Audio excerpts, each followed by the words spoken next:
To the global wind, global air patterns.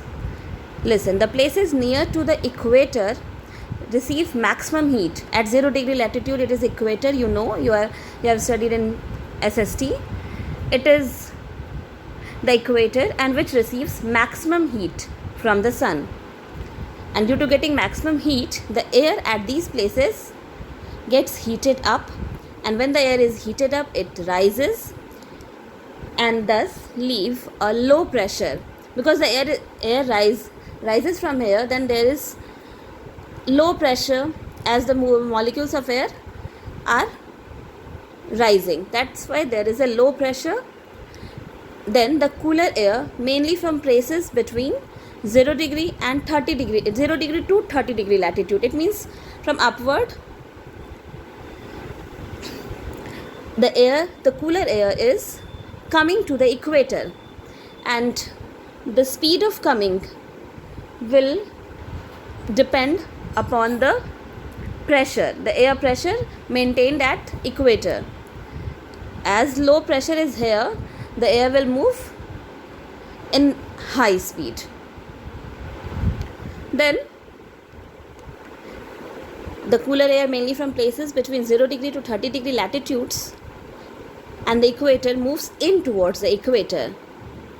The greater the difference in pressure, the same thing is written here, the greater the difference in pressure, the faster does the air moves in. Okay? These winds blow from north and south towards the equator. You can see the picture here. The movement of air is shown with the help of arrows. At the equator, from 0 degree latitude to 30 degree north latitude, the air is moving from north direction to south direction.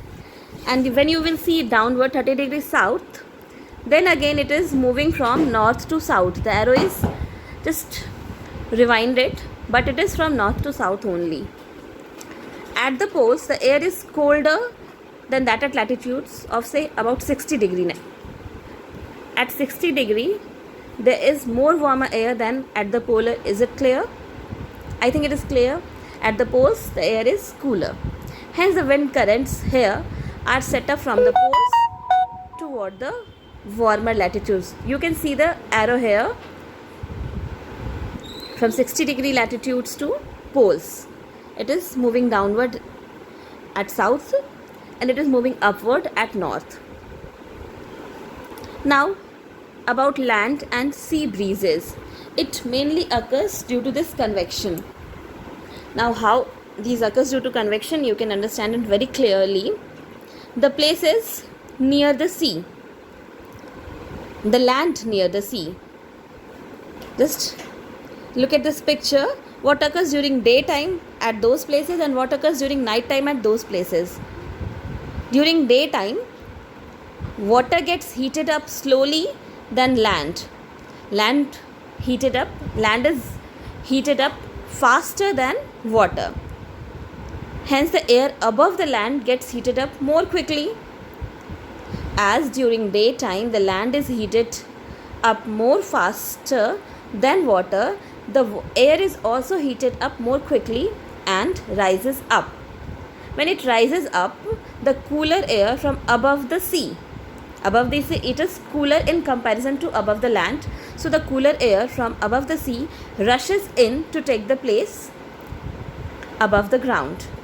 We call this movement of air from sea towards land is sea breeze.